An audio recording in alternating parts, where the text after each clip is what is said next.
Welcome to Ill-Equipped History, where two best friends do their best to tell you things from history, but sometimes life gets in the way.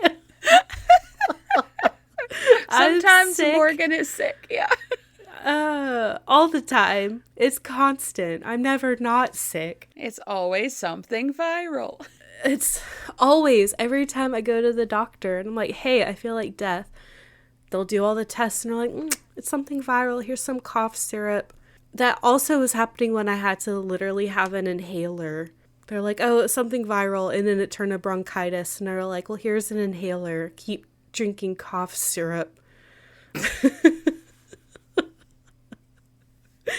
So I just took a dose of NyQuil. So we'll see how this episode goes.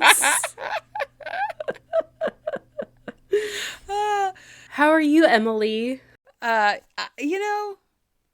okay. I'm a little concerned for your well-being. It's okay. Tell me if you start feeling wonky. I will. Okay. I will keep you informed of my physical and mental state. Okay. Yeah, keep drinking the tea. You're going to hear a lot of tea drinking tonight. Yes, it's technically ginger drink that I get from the Asian market. Okay.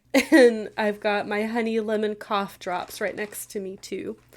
So if you hear clacking sounds in my mouth, it's because I have a cough drop. That's fine. Do we have any business to share? I do actually have one little story. My sister-in-law and mother-in-law and our friend went to the Chattanooga market this past weekend. And Shelby and I are wandering around. And I'm like, hey, I'm out of local honey. I like to eat local honey a lot to help with allergies. And I'm out of local honey. If we find one, let me know and I'll buy one. So we go up to one and we're trying the honeys. And the dude behind the counter is with his two small children, the oldest being probably somewhere between my daughter and my son's age. So anywhere between 6 and 8. And that's the eldest. The youngest one is a little, probably 4 to 6-ish. And the dad is like the only adult manning this tent. And he goes, hey, I'll be right back. I think he had to take the younger one to the restroom or something like that. But if you need anything, my son here's got you. And I'm like, I thought it was a joke because this is a literal child. And he walked away and I picked out the honey I wanted. And I was like, well, can I buy this? And he just very nonchalantly, like a little old man, like a little old grumpy man that didn't want to be there was like, yeah. And then he just stopped what he was doing, which was coloring or something. Walked up to the little register thingy that's got the connected to the thing you put your card in. Right. Put in the right amount. Did all the things, hit all the buttons like he'd done it a million times. I swiped my card and he's like, do you want a receipt? I'm like, no, can I have a bag? And he handed me a bag and then he was like, get out of here, basically. I need to get back to my coloring. I know. He's like a busy man and I was interrupting him. And I was like, this is the most adorable thing I've ever seen, for one. And two, are you 50 trapped in an 8-year-old's body? What is happening? It was the funniest thing. That's so funny. Aw, little working man. Little man. He's just taking over his dad's honey business. He doesn't care either. He's just like, oh, yeah, I guess you can buy this. Yeah, fine. He's starting to get that busy. Prepubescent attitude. Yeah. You could tell. He was like, I've done this a million times. I really don't want to be doing this right now, but I don't have a choice. Yeah. Aw. Well, thanks for sharing that story. You're welcome. It didn't help my throat, but it helped my heart. You said honey, and I was like, oh, the honey kid.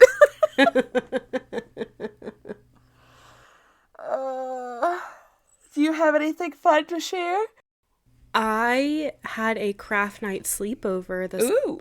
past weekend, and it was super fun. I tie-dyed my curtains I'd bought at Goodwill. Cool. I think one set, I think they're not the right material because I think the dye all washed out. It was like almost like a velveteen material, like really soft, like suede almost, but the other was like cotton. So Nice. they look really cool. Once I get around to it, I'll send you a picture. They're like, Yeah. I use yellow, green, and blue, and they're like diamond pattern. Cool. So I looked up how to create like cool tie-dye patterns on the internet. So That's awesome. and I made a candle. Can I confess something? Yeah. I've never tie-dyed anything before. Really? Yeah. Can we tie-dye something? Yes. Tie-dye Okay. is super fun. I want to do it. I've never done it. I can't believe you haven't. I think the year that everyone was tie-dyeing things, I was at home in a wheelchair. That's So, fair. and then I guess I just kept missing it. Every time someone was tie-dyeing something, I just wasn't part of it. I don't know what happened. I've just never done it, though. We will find time to tie-dye. And we Okay. can even, if we want to get the kids in on it, it's a fun yeah. activity for the whole family. I will say, I won't say her name, but one of my friends showed us a shirt that she had attempted to tie-dye with food coloring, and it was like an old white shirt that she had. Yeah. And there was no dye anywhere on the shirt except in the armpits. And it was bright green.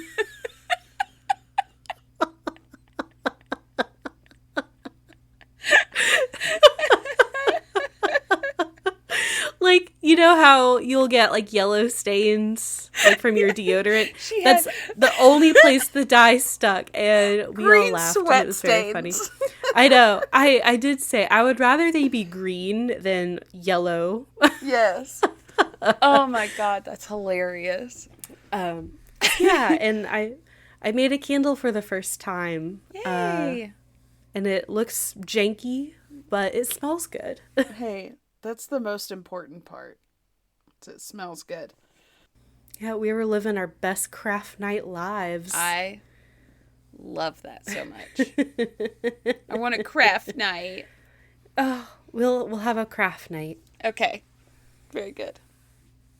Well, speaking of making things, that kind of ties into our episode for today. Ooh, does it? So, a little bit, yeah. So how Okay. about we get started? Let's do it. Okay, so when you said we were going to a ball, this is not what I expected. I was imagining a masquerade with an orchestra or something. Psh, what a snore. This is where the action's at. But I wore a ball gown to what I thought was a ball. And you'll fit in wonderfully. Half the people here will be in ball gowns.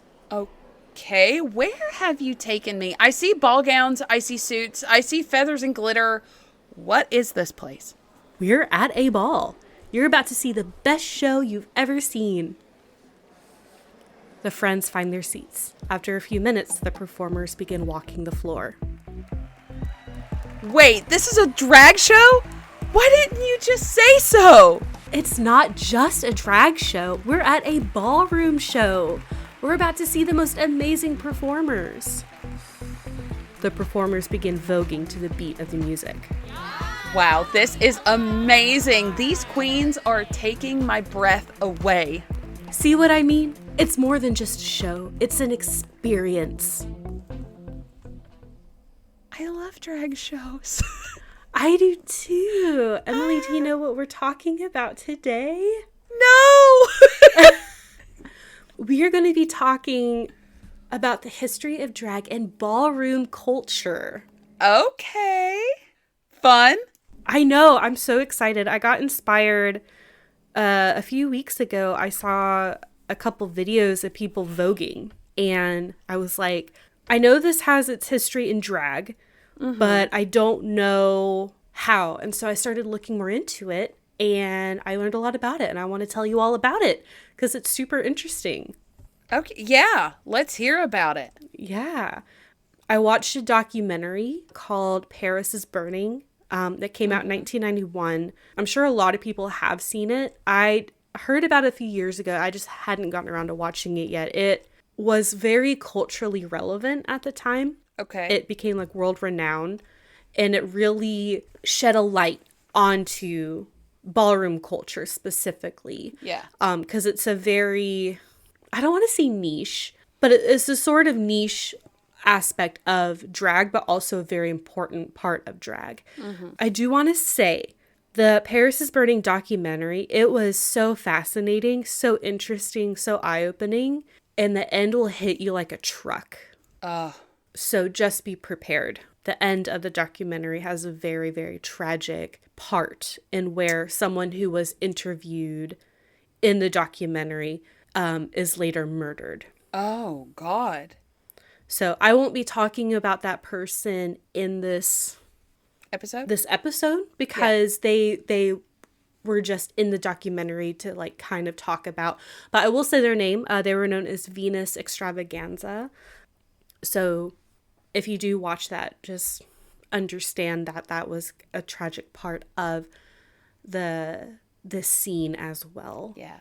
So, but this episode will mainly just focus on the history of drag and what ballroom culture is. So we're not going to be in the more tragic aspects of being a drag queen or trans or gender diverse. But I do want to acknowledge that is a significant part of the culture, and we recognize and we have talked about that during our Pride Month episodes, and I believe it was one of our bonus episodes really got deep and heavy into during this time the dangers of being part of that community. So check those out. I think it was when we did talk about the Stonewall riots, and we talked about Marsha P. Johnson. Yes. Those were the two I was thinking of. Yes. This actually is right before Stonewall. Okay. Good to know. Relevant. Yeah. Yeah. So let's get into like the history of drag, because I think people think it's more recent than it actually is. Yes. It's very old, actually. The sources I was reading said that the first like really known forms of drag go back to Shakespeare. Yeah. Because at the time, theater was very closely tied to the church, and women were not allowed to perform in public on stage. Rude. So men would dress as women to portray women in plays, especially Shakespeare's plays. Why was it? So it was okay for a man to dress up as a woman, but it wasn't okay for a woman to be a woman. Right. On stage. Why? Yeah. That's always baffled me. Why? It doesn't make any sense to me. When I was looking into it, it was just like the church. But like the women could go to the shows. What the fuck? I don't know. And it wasn't really considered like this wasn't like a stray from social norms at the time for male actors to wear women's clothing to portray a role in a play. That it was accepted socially. So it wasn't like true drag, but it's thought that the term drag gets its name from possibly this era or maybe a little later. Okay. Because the dresses would drag along the floor. Maybe. So like 16th, 17th centuries, this was already going on where men were cross-dressing as women. But people never really stopped cross-dressing. I'm sure it happened before, and it did happen after. We're going to move forward a little bit in time to the 1700s in England. There was a person, their birth name was John Cooper, but they were known socially as Princess Seraphina. Okay, hell yeah. They were a very prolific drag queen, more of what we would think of as a drag queen today. They dress as a woman every day. So I will say I don't know if this person was transgender or if they just cross-dressed. There's no way of us to know that from the 1700s. Right. They were commonly seen in what were called molly houses, or what we would consider today gay bars. Okay. And while homosexuality was criminalized at this point, and like, being outside of the norm was criminalized, and even like people who had like, there would sometimes be raids on molly houses and people would be prosecuted or even killed. Serafina was never arrested or prosecuted, despite being such a public figure. And at one point, her clothes were even stolen, and she like went to court about it. Like her dresses were stolen, and she was listed as the victim in this theft. Wow. That's incredible. I know. And then we're going to jump way forward to the early 1900s. Julian Eltinge was a famous drag queen of the time. And many people did not realize that they weren't a biological woman. They were a man in drag. Julian got very famous doing vaudeville, where cross-dressing was popular. It was kind of seen as more comedy. But they were very good at drag, I guess. Okay. Like, they took it more seriously than just, like, putting on a costume. Right. Like with vaudeville. And during the 1920s, and we just spoke about this too, and we talked about Gladys Bentley, but in the 1920s, the gay community and gender diverse people in drag were a lot more tolerated. Maybe it was because everything was already, like, not great because of everything going on in the 20s, you know, prohibition like, we don't and whatnot. Really care right now. We're just trying to eat. So you do whatever the hell you want. And we just want to be entertained. But I mean, like, especially in New York City, like, there's a big community. Yeah. And Julian themselves had a 20-year career until the 1930s when, you know, it kind of started falling out of style, especially with the Great Depression coming in. More criticism of the lifestyle, and that became even worse after World War II. Like we've spoken about. Sorry, I just watched a spider come down. Oh. And I thought I was going to throw up for a second. You did have a deer in headlights look. Are you okay? How do I kill it? How do I kill it? Oh, it's close! Ah! I got it. Okay, sorry. I'm proud of you for conquering your fears. Thanks. I'll hide in this blanket now. Yeah. Okay, sorry, where were we? Oh, you're good.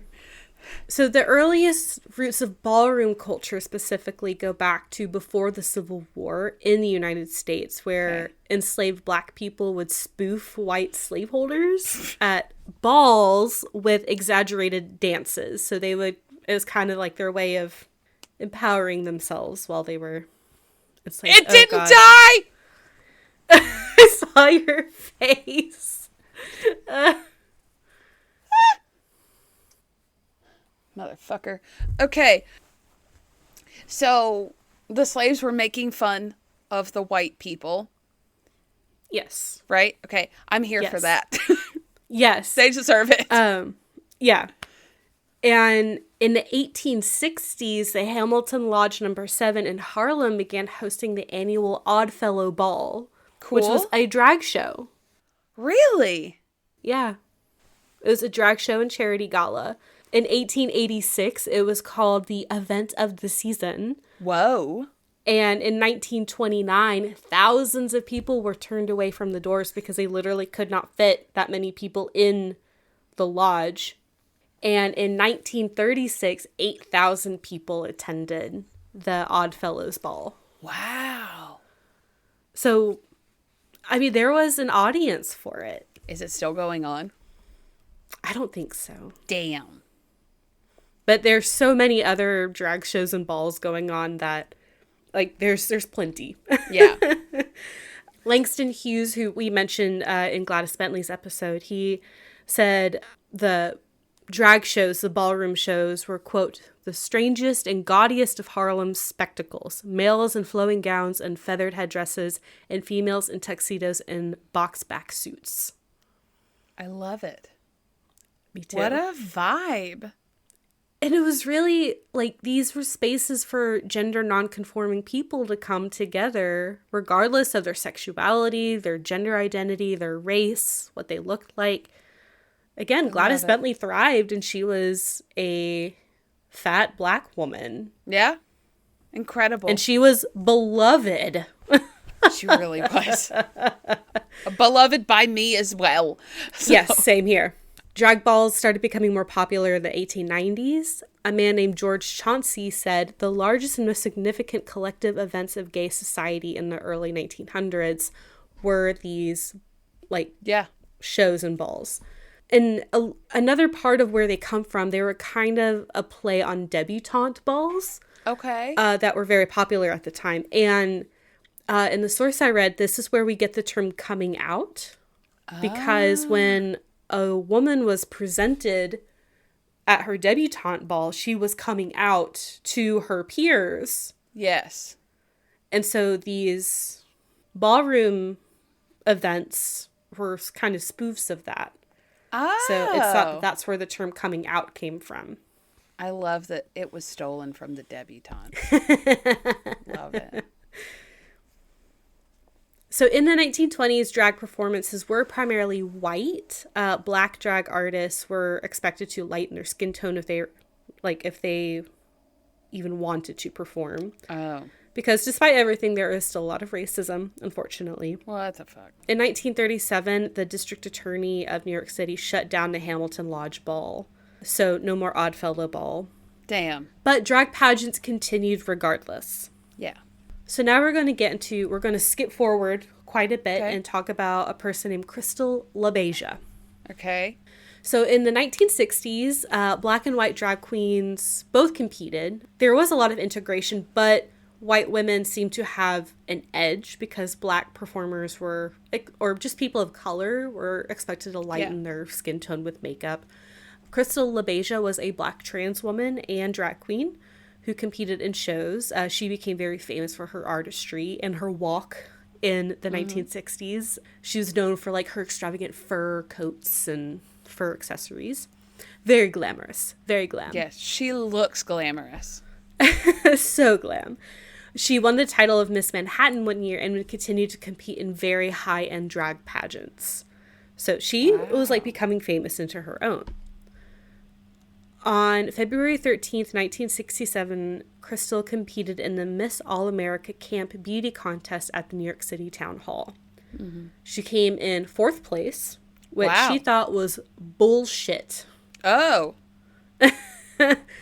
According to her perspective, the winner was a less glamorous young white woman. Mm-hmm. And she was like, I am never going to be as successful as white, drag artists, white people in these settings. So one of her friends, Lottie, was like, why don't you create your own? Oh, hell yeah. And Crystal was like, that's a great idea. So she created a space for people of color to perform in the drag culture in 1967. Nice. She created the first modern ballroom house in New York City, the House of LaBeija, to participate in shows and compete amongst each other. Wow. And so her forming the House of LaBeija would eventually go on to influence ballroom culture and drag culture from that moment on. Wow. She did, just one last thing about Crystal, I did see from the House of LaBeija website, she did die in the 90s. Apparently it was from organ failure due to all the hormones that she was taking, but nothing else is really known about her death, unfortunately. So now let's talk about the houses, because the houses are very, very important in ballroom culture. It's like your team, basically. Okay. But so much more than just a team. So the way that the structure of houses are, you have a mother who is the figurehead, basically. They take care of everyone in the house, who are called children. Okay. Usually the mother is like the best walker, the best performer, has the most awards and trophies, is the most talented. Okay. And then she will take care, and a lot of times it is actual children who are coming into these houses. Oh, gosh. Yeah. Many people found themselves going to these houses when they themselves were very young and vulnerable, especially, in the 20th century where their families would find out they were gay, or they liked dressing up as women, or men, and then they would either run away or be kicked out of their homes. Oh. And so they would need to find a place to stay. But they would be accepted into these houses. And the thing about ballroom culture in these houses, they are primarily made up of people of color. Mm-hmm. So primarily Black, Latino, etc. I got this quote from royalhouseofbeja.com. The only ballroom house with an original name, the House of LaBeija, is just that. The original, the first, the iconic LaBeija. And this is a quote from Crystal, quote, "I have a right to show my color, darling. I am beautiful, and I know I'm beautiful." Hell yeah, you do. Hell yeah. So another quote from Royal House of LaBeija, quote, "Predating the Stonewall riots of 1969, the House of LaBeija has been a staple for the queer community, a historical reference for social and mainstream media, and remains a constant presence in ballroom and pop culture." So some of the houses that were featured in the Paris is Burning documentary, there are like hundreds. I'm not going to go over the hundreds, but some of the bigger ones at the time were LaBeija, of course, Saint Laurent, Extravaganza, Princess, Dupree, Adonis, Ninja, and Pendavis were some of the ones that were mentioned. So once House of LaBeija was created, other people started creating their own houses and hosting their own balls to compete in. This is a pretty long quote from Joseph Plaster for the Peabody Ballroom website. Quote, "Contemporary ballroom culture has, since the 1970s, consisted of two primary features, anchoring family-like structures called houses and the competitive balls that they produce. Houses are kinship networks that are configured socially rather than biologically. In general, a house does not signify an actual building. Rather, it represents the ways in which its members interact with each other as a family unit. Ballroom artists organize elaborate balls, competitions at which participants walk, i.e. compete, in categories for trophies and prizes. The gender system and kin labor, ballroom member and ethnographer Marlon Bailey writes, create a close-knit community, and that community expresses its essence at these events." Wow. So very tight-knit. One person in the Paris is Burning documentary, it may have been Venus, said that their house mother got them Christmas presents every year and was remembered their birthday every year and would give them a card and a small gift. How when their own family sweet. Didn't do that. Yeah. And I'll talk about her in a little bit, but Pepper LaBeija was the house mother of LaBeija during the documentary, and the way that she talks about all of her children, and taking care of them and making sure that they're going to work, they have some kind of structure to help function. A few of the other mothers were talking about, making sure that their children weren't getting into too much trouble. Yeah. Encouraging them to stay out of drugs, encouraging them to be as safe as possible. Yeah, be their support system that they don't have otherwise. That's right. Incredible. Yeah, it really, it's so close-knit. And I think when we talked about Marsha P. Johnson, I think she had her own house as well. I don't know if it was official House of LaBeija, but I know that she had something similar where she would take in young kids off the streets and take care of them the best way that she could. So in these situations, sometimes there is a physical house that people are living in that you can go to for refuge. And then sometimes it's just a support system where you kind of live on your own or with maybe a roommate. And correct. But you're within the house family. Correct. Okay. And from the documentary, one person said that if you walked, and if you won a trophy, you could take on the name of the house. So a lot of the walkers, their last names became the name of their house. So-and-so LaBeija, so-and-so Extravaganza, so-and-so Ninja. And that's how they became known as. Wow, that's cool. Yeah. To adopt the name. Basically, and a lot of these houses were really the only family for a lot of people belonging to them. There's a a drag performer named Dorian Corey, who was in the Paris is Burning documentary. And Dorian Corey has their own, I'm not going to go into it, but I didn't realize this is the same Dorian Corey I listened to about a true crime podcast episode. There was a mummy found in their closet that had been shot in the head, and they think it was like an ex-lover from like 20 years prior. What? Yeah. They were found in like a couple garment bags, I think. How do you live with a dead body for 20 years? I don't know. And I didn't realize it was this Dorian Corey. And I listened to the episode like years ago. And then when I was watching the Paris is Burning documentary, I was like, why does the name Dorian Corey sound so familiar? Because they were very heavily featured in the episode. They were talking a lot about, because they'd been in the drag community for decades at this point. They were, at the time, they were older. And I was like, why do I know that name? And then I looked them up, and the first thing I saw was like body found in drag queen Dorian Corey's closet. I was like, that's the one. Oh my God. Whoa. Okay.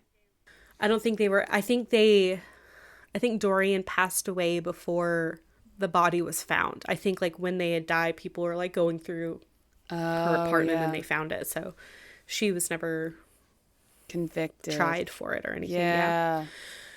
Anyway, I only bring up Dorian Corey because she was so heavily featured in the documentary, and she called the houses gay street gangs. Oh my God. Sometimes actual fights would break out, but the most common way that they would fight each other was by throwing shade, which we'll get into in a little bit. Okay. Yeah. So a few of the house mothers, there were 3 that were featured in the Paris is Burning documentary. I already talked about Pepper LaBeija. She was one of the former children of House LaBeija and eventually became house mother. Apparently, or she said in the documentary, I am Pepper LaBeija, legendary mother of the House of LaBeija, not the founder. That was Crystal. I just rule it now. She's on it. Pepper had multiple grand prizes and was known for her looks, her fashion. One of her looks would actually go on to inspire Billy Porter's 2019 Met Gala look. I don't know. I put one in the show notes. I don't know if that was that specific look. Okay. I tried Googling it. I couldn't find like an exact picture, but the one of Pepper in the gold, that's her in the that's like the opening shot of the documentary, is her like walking into the building like in this like super elaborate gold ensemble. I love her. Okay, Pepper. Okay, Pepper. She was the house mother of LaBeija for over 30 years. Wow. I will say, I found this out from the House of LaBeija website. Pepper did eventually stop living as Pepper and began going by their birth name, William Jackson. May have married a woman, but did like form a relationship with a woman and had children. Oh. After that. They did pass away in 2003, and the House of LaBeija would kind of go through some struggles after that, until 2012 when it kind of regained its status. Okay. The other house that was featured was House Extravaganza, mothered by Angie Extravaganza. Hector, and this I found this in an interview, Hector Extravaganza, who's one of the children at the house, told the New York Times in 1993, quote, "A mother is one who raises a child, not one who borns it." Oh, yeah. Yeah. The mothers would take in, quote, rejected, wayward, even homeless children, fed them, observed their birthdays, taught them all about walking the balls. Okay. So they would like kind of teach them how to walk. And then the other mother who was featured was Willie Ninja. And they would go on to like do a lot of choreography for music videos and would teach models how to... Willie's got his whole willy out. Oh, I didn't even notice that. Oops. It's like he's got the tightest spandex known to mankind. And all I'm seeing is dick. You know what? I didn't even notice that. I was so distracted by his pose that I didn't even notice. I apologize for No, that. I apologize for blanking out and not hearing a word you said after Willy Ninja, because I looked at him, I saw Willy, I saw his Willy. Willie's Willy.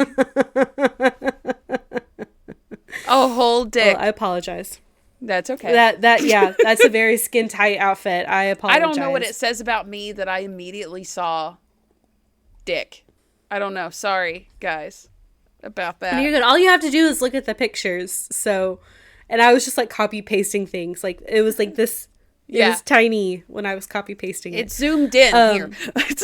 Yeah. I apologize. No, it's hilarious. Okay. But they would go on to have a pretty successful choreography career, which is very impressive. So let's talk about the balls now. So the balls were how the houses would compete against each other. And they like had like actual trophies. They had judges who would score everyone in the categories. It was kind of their own way of being like famous. Mm-hmm. Watching the documentary, people would talk about like their reception in like while walking and like, oh, everyone loves me. It's kind of like their own way of being famous. So here are some categories that were featured in the documentary. Butch Queen. Okay. Upcoming pretty girl. All right. High fashion winter sportswear. Oh, say that last one again. Sorry. High fashion winter sportswear. Okay. Miss Cheesecake. All right. Luscious body. Nice. Schoolboy or schoolgirl realness. Town and country. All right. Executive realness.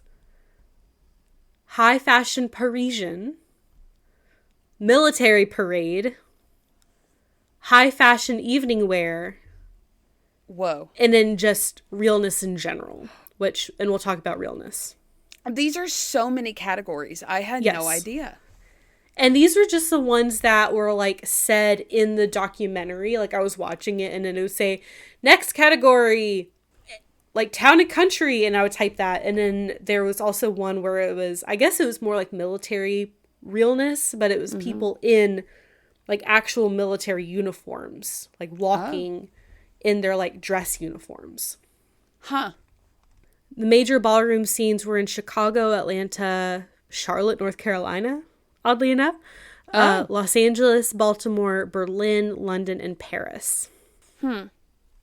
Okay. Early balls were more about avant-garde style, very elaborate drag, mostly like homemade costumes. Yeah. But over time, it started becoming more accessible to people who couldn't always afford to buy the materials or have time to like make these super elaborate costumes.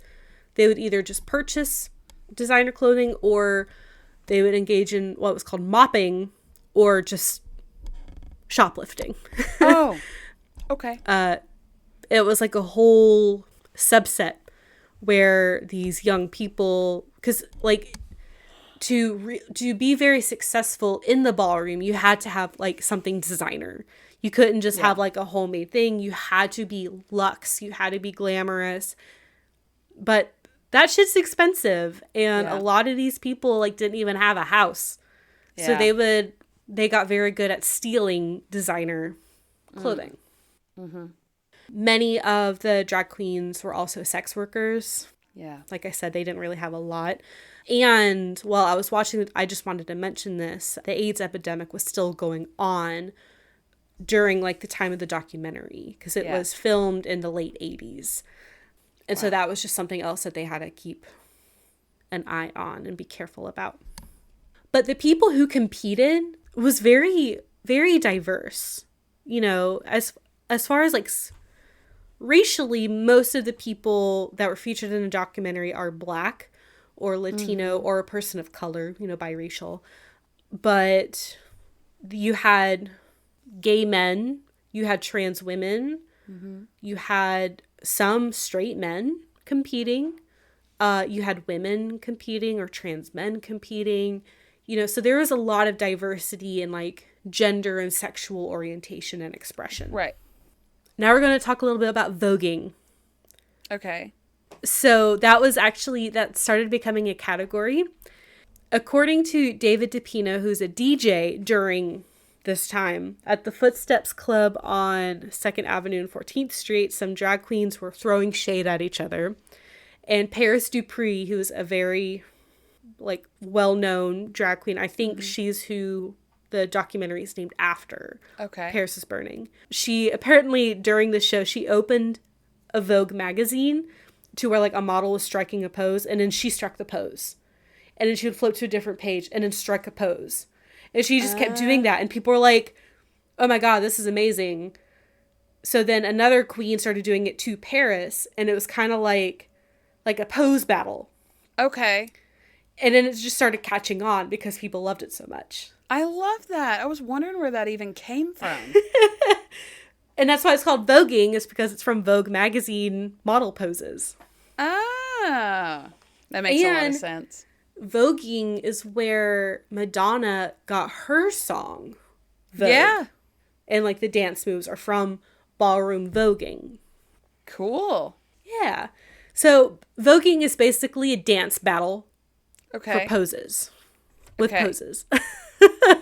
So who can ever be the best poser wins the Vogue battle, I guess. How do you even judge that? I don't know. I couldn't. I would just be too busy watching. I'd forget to judge. Yeah. Because the ones where people will do the deadfalls, where they will they're voguing. Have you ever seen them? They'll just drop to the ground and then immediately pick themselves back up. Those shock me every time. Yeah, I don't. Good for you and your core muscles. I love it. Yeah, I could never. Yeah, these are uncomfortable looking. I can't. Wow. One guy just has his hands wrapped around himself like that. Yeah. He's just standing there. I like the guy with the hat leaning back. Yeah, with the mustache. Yes. All of these are incredible. I know. So now we're going to talk about some elements of drag that have kind of leaked into today's culture. Yeah. So I didn't know throwing shade or just shade in general came from drag. Oh. But it does. Okay. It's an insult. So throwing shade is insulting someone either through verbal language or through body language. Okay. Whether they're in front of you or not. So okay. It's like talking shit or using your body to express that you're talking shit about a person. Okay. Throwing shade. Then there's reading. And they explained this in a documentary. I interpreted it as reading for filth. Mm-hmm. Where you take someone's flaw, a flaw that they have, and you just greatly exaggerate it. And you just kind of go off and kind of make fun of them for this flaw. Or how they dress. Or you try to be the smartest, cleverest person, going back and forth. Yeah. Then there's realness. And this is acting and realness is the perception of you passing for your straight counterpart that you are presenting as. Okay. So for example, when I was watching the documentary, there's executive realness, and it was men in suits with briefcases that were strutting, but they had a very straight walk. So they were trying to emulate being straight men instead of being flamboyant. So they're I am embodying an executive. I look like an executive. I'm going to walk like an executive. I'm not going to walk like a flamboyant gay man who's at a drag show. You know what I mean? Right. Yeah. But it also went the other way where it was people in drag, as women, whoever looked the most like a woman would also win that competition for realness. Okay. So it kind of went both ways. And it was also the reverse for drag kings, women in drag who are trying their best to portray straight men. Yeah. And then this other one is sickening. And that's basically being everyone's so sick with envy looking at you. Okay. Okay. It's good to be sickening. Okay. And I feel I like see I've it. heard that before, where like it's said as a compliment, like that makes me sick, you know, Yeah. because Yeah. it's so good. Yes. Like saying something is bad, meaning it's good. Yeah. Same concept. Yeah. Yeah. Yeah. And so this is, I thought that was the last one. This is the last one. Tea. What? Tea comes from drag, apparently, allegedly. It's the gossip. It's the talk. It's the tea. It's the tea. No shit.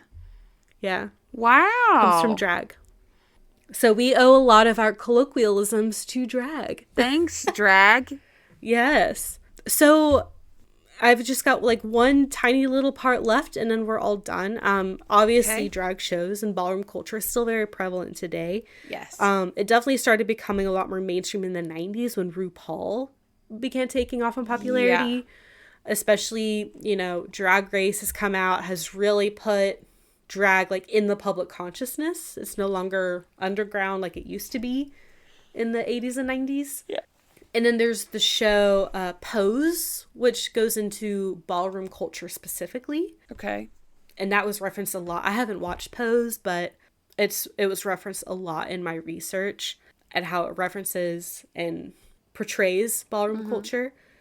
Today, there's over 100 active houses in ballroom culture. And the documentary Paris is Burning, like I said, 1991, led to a major cultural boost in knowledge of ballroom culture. Yeah.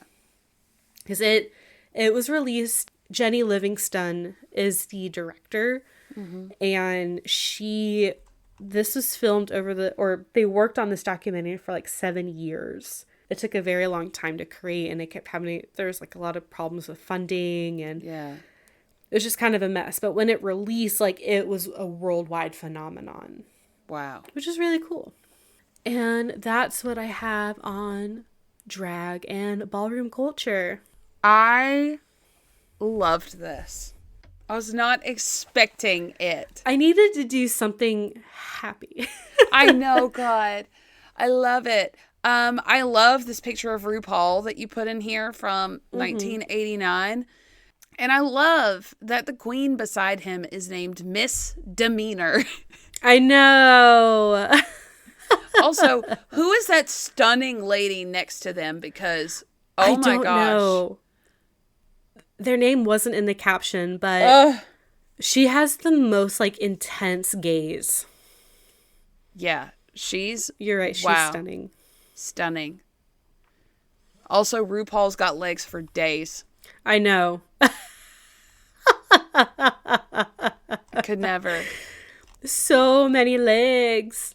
And Go ahead. I was just going to say, he looks the same. Like, how is his skin so good now? I know. Doesn't look a day different. No, it doesn't. Paris is Burning was a really interesting documentary. Again, like I really enjoyed watching it. Yeah. There is some nudity in it, so just be prepared for that. Some queens would get breast implants Okay. for drag or maybe for gender affirming surgery. Yeah. So it does show those. There wasn't a lot of like actual research I got from the documentary because it doesn't really talk about the history versus like a glimpse into the lives of people.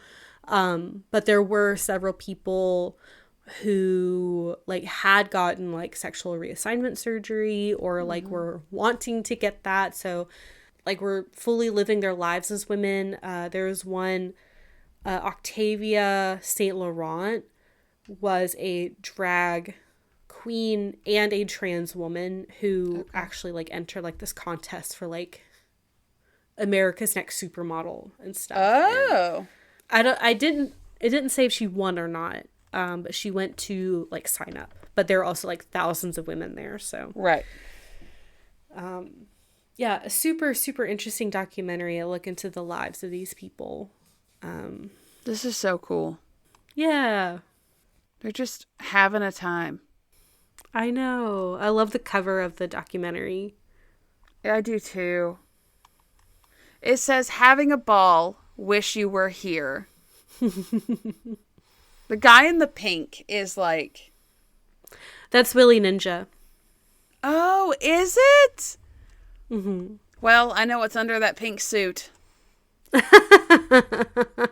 an eyeful earlier. Yes.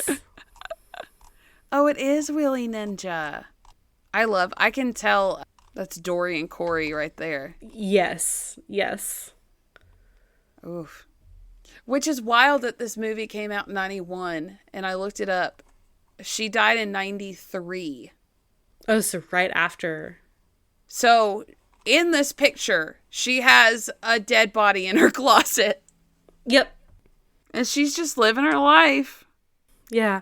If y'all are interested, it's on the Morbid podcast. It was from years ago, so I don't know what episode number it was, but they talk about Dory and Corey, they talk about Paris is Burning, they talk about the show Pose. Mm-hmm. I don't know if Pose is like historical, like reenactments or not. I don't know. I haven't watched it. But yeah, it's very interesting. Okay, I'm really starting. I can feel my mental facility start to shut down. Me too, and I didn't take NyQuil. So let's wrap this up. Okay, socials. If you like this, you can find us on Facebook, Ill-Equipped History podcast group and page, TikTok, at Ill-Equipped History. And you can find lots of new TikToks there, so go check that out. Yes. And Instagram. At Ill-Equipped History. Patreon. Ill-Equipped History. No, patreon.com/Ill-Equipped-History. And Gmail. Ill-Equipped-History@gmail.com. Guys, we're struggling. But we're done. But we're done. And also, go, if you've never been, go to a drag show. Please, I implore you. They're so fun. It's just a good time. High energy. Yeah. I love drag shows. I love the one at Alan Gold's because it's a 2-story stage and they'll just be in heels climbing up the side of the railings. And I'm so fearful for their lives, but also very impressed. Yes. Yes. They work hard. They work so hard. She works hard for the money. Give them a couple bucks. Yeah. The last time I went to a drag show was for Shelby's birthday a couple of years ago at Alan Gold's, and she didn't bring any cash with her, so she bought one of the queens a drink afterwards as a tip, and nice. Then the queen bought top shelf everything, which is hilarious to me. She was like, I'm getting my money's worth, damn it. And I applaud her. And then while Shelby was drunk, gushing over the queen, I forgot her name. This one guy was asking us where we were going after the bar. And I was like, flashing my wedding ring, like, home to my husband. Leave me alone. No thanks. That's scary. Yeah. I was like, know where you're going, dude. That's for sure. I'm flattered, but no thank you. I think the last one I went to was at Lipstick Lounge. I'm sorry, I got really congested all of a sudden. Lipstick Lounge. It is one of the only like lesbian bars left in the U.S. Okay. It's really cool. I just passed by the other day and they were repainting like the Pride crosswalk in front of it. But they had a really cool drag show last time I went there and karaoke. So it was just a great night. Can we go? Can we go? Yes. Oh my gosh. Okay. Next time I'm in Nashville, Lipstick Lounge. You know what? And I think the top floor is like a cigar bar or cigar lounge. So if Nick wants to come, he can hang out in the cigar lounge. Well, yeah, we'll do that. We'll shove him up there. He would like that better. Or we leave him at the house. It's fine. Either way is fine. Either is fine. Okay, I've got... Yes. Things are starting to get real fuzzy. Well, we don't need that. So go see a drag show and tip well. Let the queens get top shelf. That's so funny. I know. That's such queen shit. I love it. I was like, you should have known, Shelby. You should have known. Oh, that's fantastic. Anyway. Okay, bye.